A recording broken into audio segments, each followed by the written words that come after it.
Hello. I'm Night Shift Ruminations' new roommate, Mr. Delicious.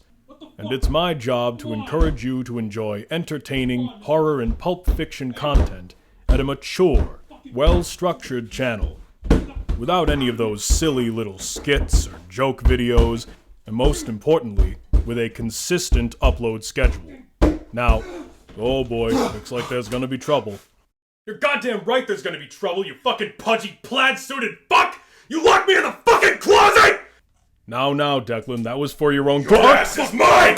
Watch the suit, watch the suitcase, you fucking... Get the fuck off me, what the fuck? Are you gonna play ball from now on? And stop spiraling into autistic burnout and addiction? Can you do that at the very, very least? I'll do my best. Okay?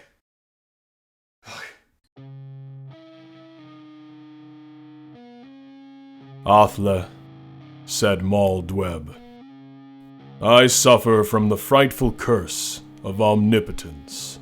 In all Zekarf, and in the 5 outer planets of the triple suns, there is no one, there is nothing, to dispute my dominion.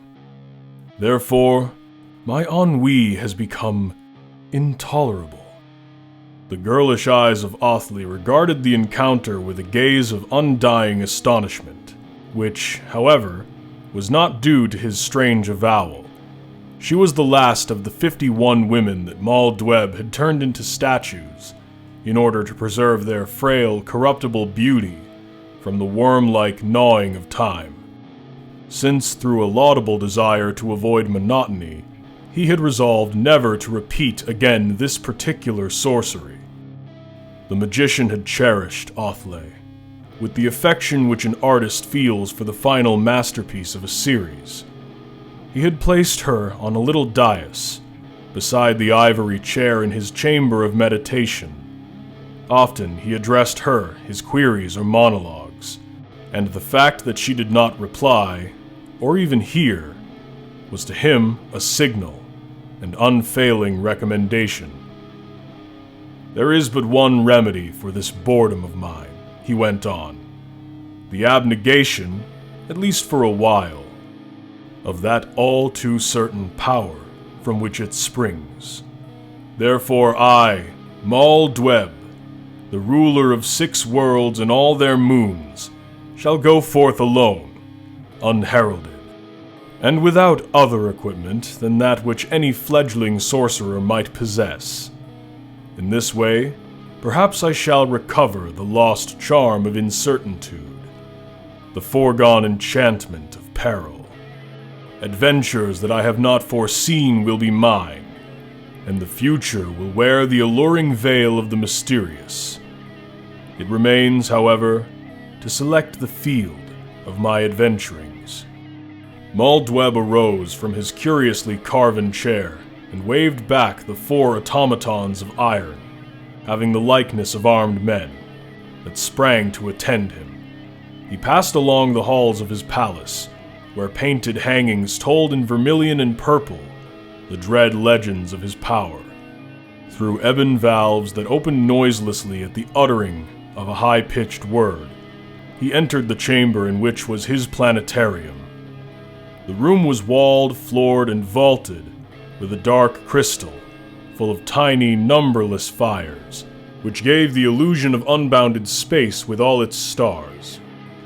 In midair, without chains or other palpable support, there hung an array of various globes that represented the 3 suns, 6 planets, and 13 moons of the system ruled by Maldweb.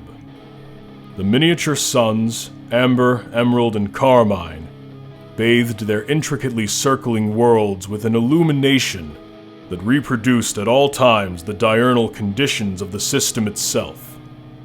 And the pygmy satellites maintained always their corresponding orbits and relative positions. The sorcerer went forward, walking as if on some unfathomable gulf of night, with stars and galaxies beneath him.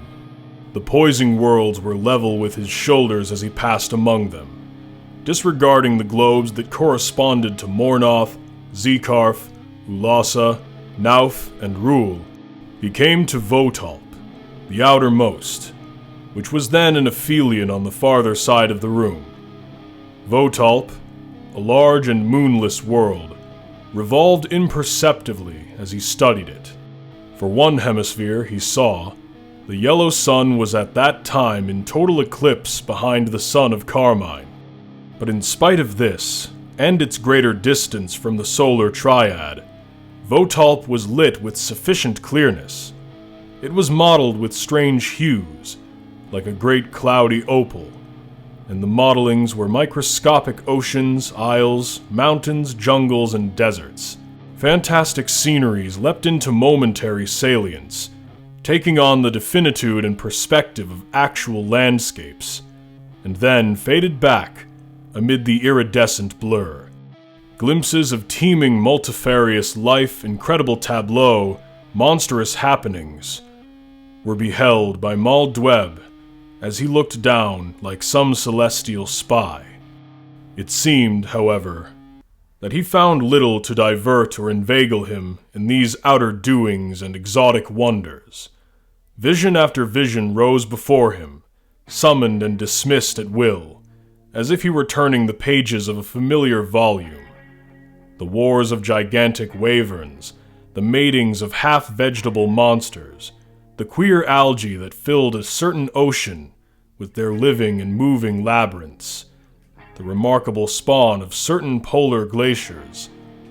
All these elicited no gleam or sparkle in his dulled eyes of blackish emerald. At length, on that portion of the planet which was turning to the double dawn from its moonless night, he perceived an occurrence that drew and held his attention.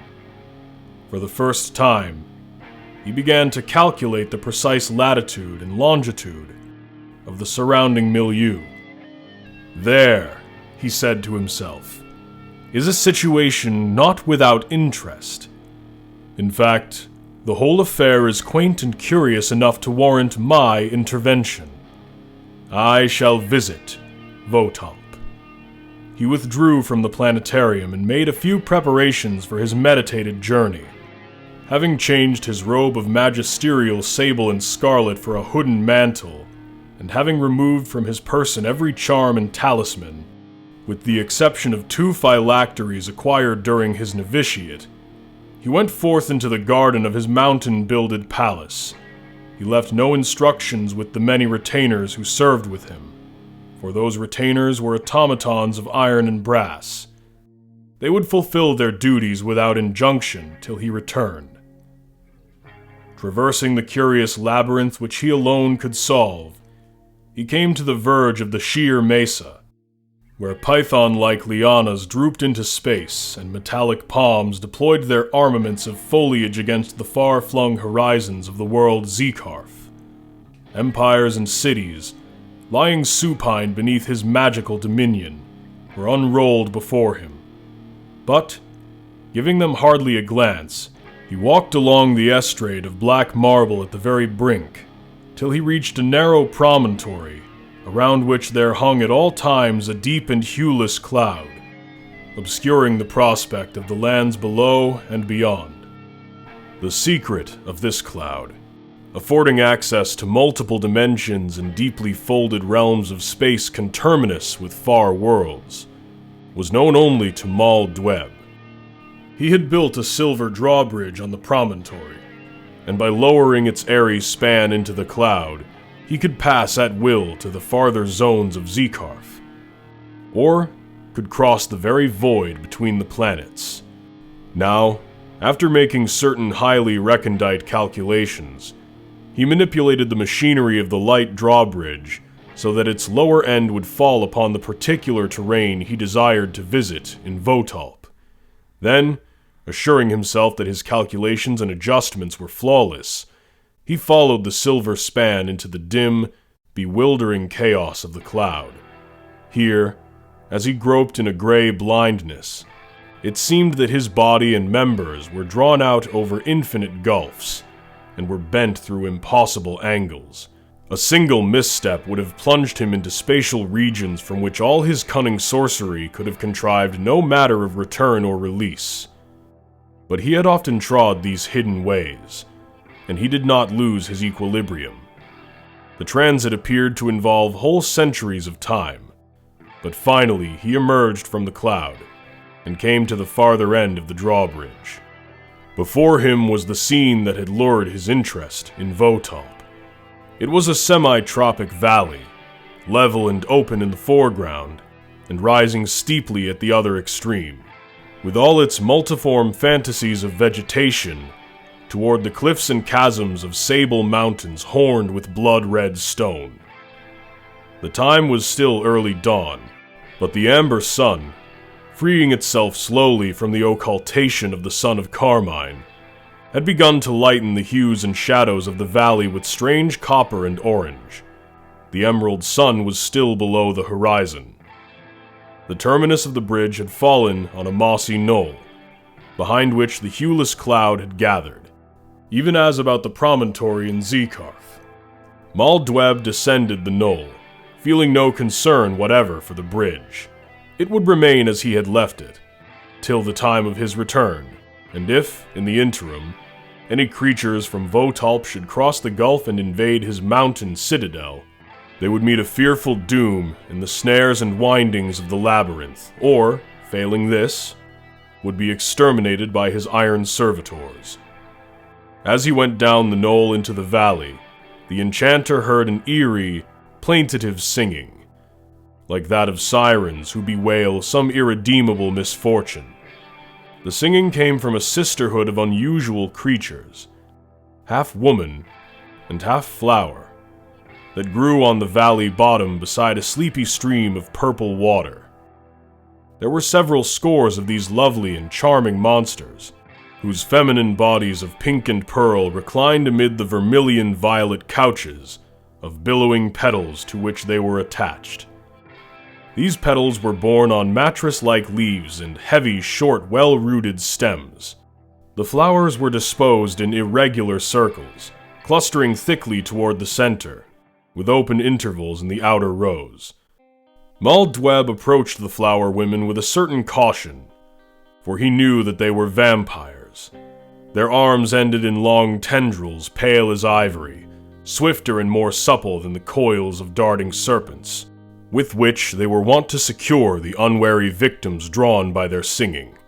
Of course, knowing in his wisdom the inexorable laws of nature, he felt no disapproval of such vampirism, but, on the other hand, he did not care to be its object.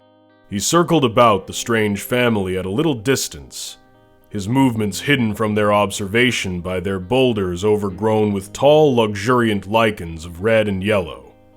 Soon, he neared the straggling outer plants that were upstream from the knoll on which he had landed, and in confirmation of the vision beheld in the mimic world in his planetarium, he found that the turf was upheaved and broken where 5 of the blossoms, growing apart from their companions, had been disrooted and removed bodily. He had seen, in his vision, the rape of the 5th flower, and he knew that the others were now lamenting her. Suddenly, as if they had forgotten their sorrow, the wailing of the flower women turned to a wild and sweet and voluptuous singing, like that of the Lorelei. By this token, the enchanter knew that his presence had been detected. Inured though he was to such bewitchments, he found himself far from insensible to the perilous luring of the voices. Contrary to his intention, forgetful of the danger, he emerged from the lee of the lichen-crested rocks. By insidious degrees, the melody fired his blood with a strange intoxication. It sang in his brain like some bewildering wine. Step by step, with a temporary loss of prudence for which later he was quite unable to account, he approached the blossoms. Now, pausing at an interval that he deemed safe in his bemusement, he beheld plainly the half-human features of the vampires, leaning toward him with fantastic invitation, their weirdly slanted eyes, like oblong opals of dew and venom, the snaky coiling of their bronze-green hair, the bright, baneful scarlet of their lips, that thirsted subtly, even as they sang. awoke within him the knowledge of his peril. Too late, he sought to defy the captiously woven spell. Unwinding with a movement swift as light, the long pale tendrils of one of the creatures wrapped him round, and he was drawn, resisting vainly, toward her couch. At the moment of his capture, the whole sisterhood had ceased their singing. They began to utter little cries of triumph, shrill and sibilant. Murmurs of expectation, like the purrings of hungry flame, arose from the nearest, who hoped to share in the good fortune of the sorcerer's captress. Mal Dweb, however, was now able to utilize his faculties. Without alarm or fear, he contemplated the lovely monster who had drawn him to the verge of her velvet bed, and was fawning upon him with sinisterly parted lips. Using a somewhat primary power of divination, he appraised himself of certain matters concerning the vampire, having learnt the true occult name which this creature shared with all others of her kind. He then spoke the name aloud in a firm but gentle tone, and winning thus, by an elemental law of magic, the power of mastery over his captress and her sisters, he felt the instant relaxation of the tendrils. The flower woman, with fear and wonder in her strange eyes, drew back like a startled lamia, but Mal Dweb, employing the half-articulate sounds of her own language, began to soothe and reassure her. In a little while, he was on friendly terms with the whole sisterhood. These simple and naive beings forgot their vampire intentions, their surprise and wonderment, and seemed to accept the magician very much as they accepted the three suns and the meteoric conditions of the planet Votalp. Conversing with them, he soon verified the information obtained through the mimic globe. As a rule, their emotions and memories were short-lived, their nature being closer to that of plants or animals than of humankind. But the loss of 5 sisters, occurring on successive mornings, had filled them with grief and terror that they could not forget. The missing flowers had been carried away bodily. The depredators were certain reptilian beings, colossal in size and winged like pterodactyls, who came down from their new-built citadel among the mountains at the valley's upper extreme. These beings, known as the Ispizars, 7 in number, had become formidable sorcerers and had developed an intellection beyond that of their kind. Together with many esoteric faculties, preserving the cold and evilly cryptic nature of reptiles, they had made themselves the masters of an abhuman science. But, until the present, Mal Dweb had ignored them, and not thought it worthwhile to interfere with their evolution. Now, through an errant whim, in search for adventure, he had decided to pit himself against the Ispizars. Employing no other weapons of sorcery than his own wit and will, he remembered learning, his clairvoyance, and the 2 simple amulets that he wore on his person. "Be comforted," he said to the flower women, "for verily I shall deal with these miscreants in a fitting manner." At this, they broke into a shrill babble, repeating tales the bird people of the valley had told them regarding the fortress of the Ispizars, whose walls rose sheerly from a hidden peak unscaled by man, and were void of portal or window, save in the highmost ramparts, where the flying reptiles went in and out. And they told him other tales concerning the ferocity and cruelty of the Ispizars. Smiling as if at the chatter of children, he diverted their thoughts to other matters, and told them many stories of odd and curious marvels and queer happenings in alien worlds.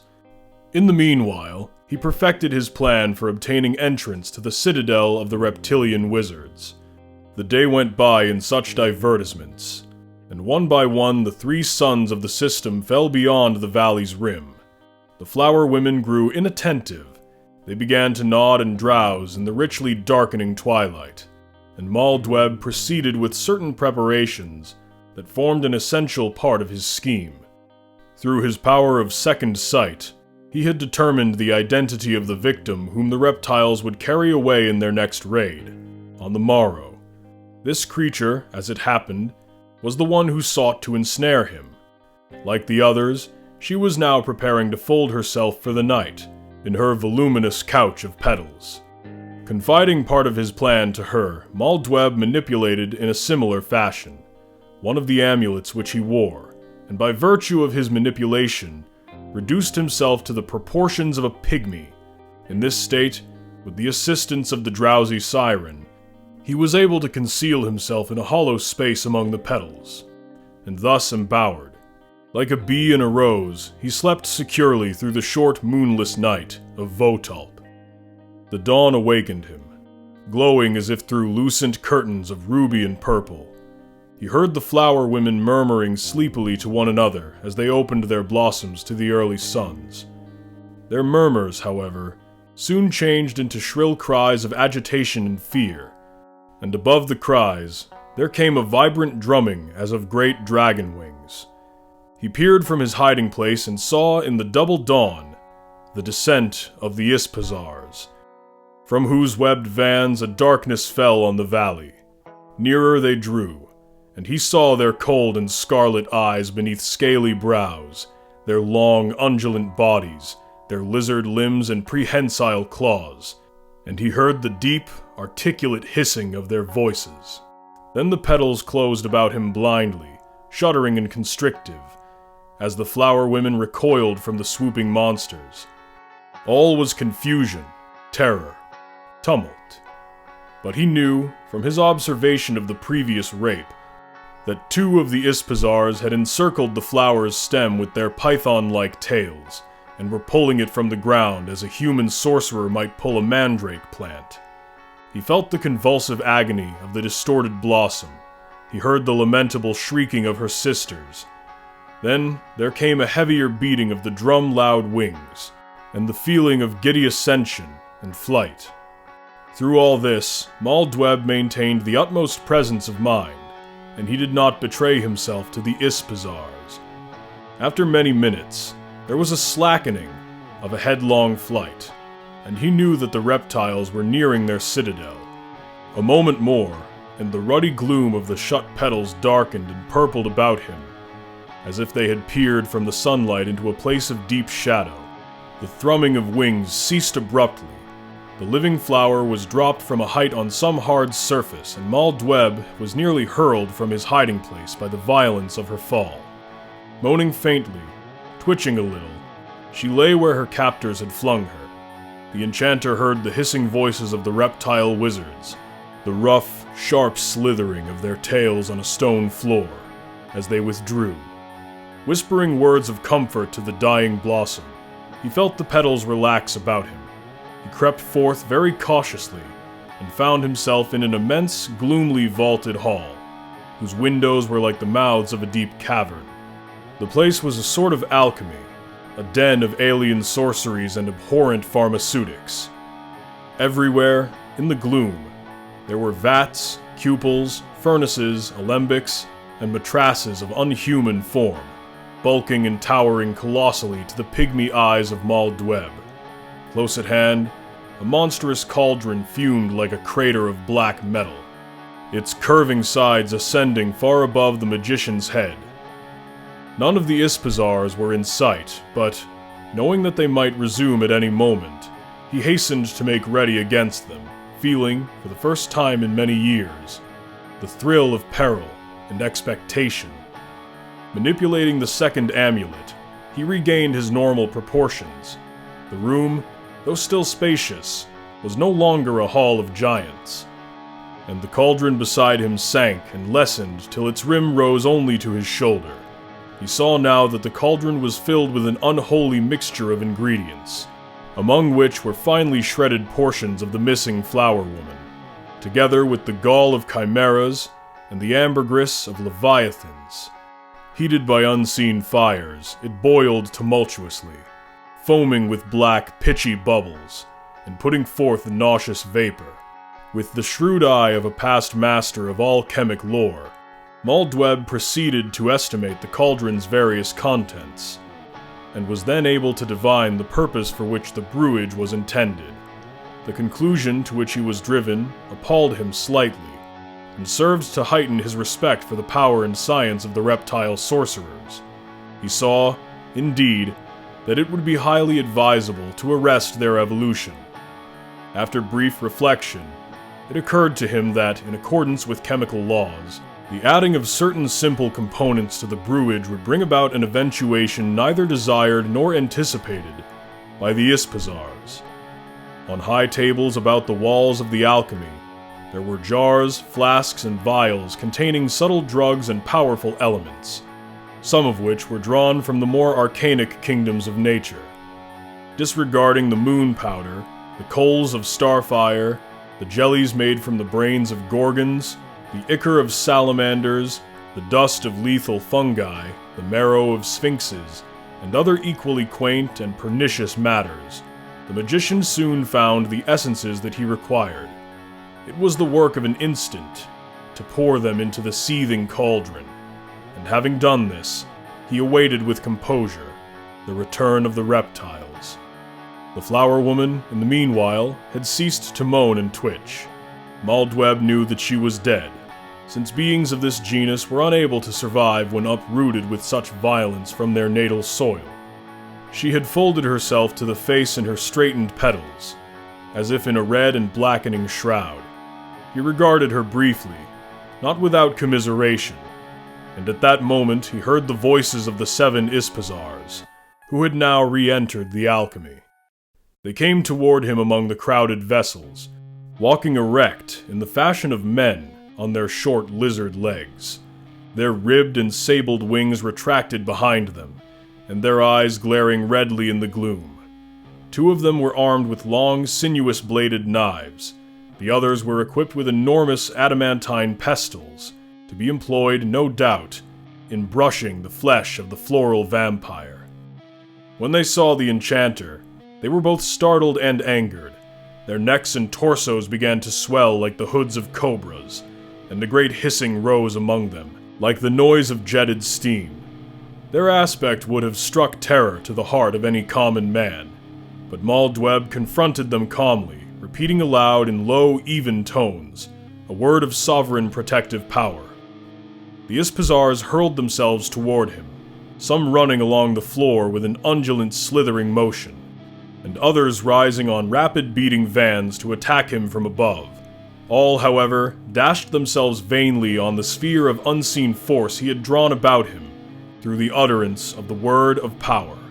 It was a strange thing to see them clawing vengefully at the void air, or striking futile blows with their weapons, which rang as if on a brazen wall.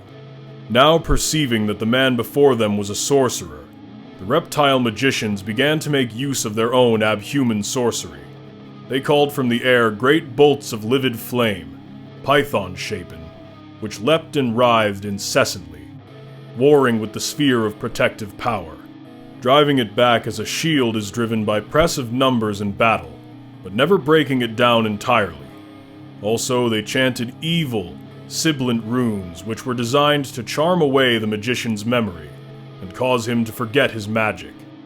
Sore was the travail of Maldweb as he fought the serpent fires and runes, and blood mingled with the sweat of his brow from that endeavor. But still, as the bolts struck nearer and the singing loudened, he kept uttering the unforgotten word, and the word still protected him. Now, above the snaky chanting, he heard the deep hiss of the cauldron, boiling more turbulently than before because of these matters which he had added to its contents. And he saw, between the ever-writhing bolts, that a more voluminous vapor, dark as the steam of a primal fen, was mounting from the cauldron and spreading throughout the alchemy. Soon the Ispazars were immersed in the fumes, as in a cloud of darkness, and dimly they began to coil and twist, convulsed with a strange agony. The python flames died out on the air, and the hissings of the Ispazars became inarticulate as those of common serpents. Then falling to the floor, while the black mist gathered and thickened above them, they crawled to and fro on their bellies in the fashion of true reptiles, and, emerging at times from the vapor, They shrank and dwindled, as if hellfire had consumed them. All this was even as Maldweb had planned. He knew that the Ispizars had forgotten their sorcery and science, and a swift devolution, flinging them back to the lowest state of serpenthood, had come upon them through the action of the vapor. But, before the completion of the change, he admitted one of the 7 Ispizars to the sphere that now served to protect him from the fumes. The creature fawned at his feet like a tame dragon, acknowledging him for its master. Then, presently, the cloud of vapor began to lift, and he saw the other Ispizars, who were now little larger than fen snakes. Their wings had withered to useless frills, and they crept and hissed on the floor, amid the alembics and crucibles and athanors of their lost science. Maldweb regarded them for a little, not without pride in his own sorcery. The struggle had been difficult, even dangerous, and he reflected that his boredom had been thoroughly overcome, at least for the nonce. From a practical standpoint, he had done well, for in ridding the flower women of their persecutors, he had also eradicated a possible future menace to his own dominion over the worlds of the 3 suns. Turning to that Ispizar which he had spared for a necessary purpose, he seated himself firmly astride its back, behind the thick jointing of the vans. He spoke a magic word that was understood by the monster. Bearing him between its wings, it rose and flew obediently through one of the windows, and leaving behind it forever the citadel that was not to be scaled by man, nor by any wingless creature, it carried the magician over the red horns of the Sable Mountains, across the valley where dwelt the sisterhood of floral vampires, and descended on the mossy knoll at the end of that silver drawbridge whereby he had entered Votalp. There Maldweb dismounted, and followed by the crawling Ispizar, he began his journey to Zekarf through the hueless cloud above the multi-dimensional deeps. Midway in that particular transit, he heard a sharp, sudden clapping of wings. It ceased with remarkable abruptness, and was not repeated. Looking back, he found that the Ispizar had fallen from the bridge, and was vanishing brokenly amid irreconcilable angles, in the gulf from which there was no return.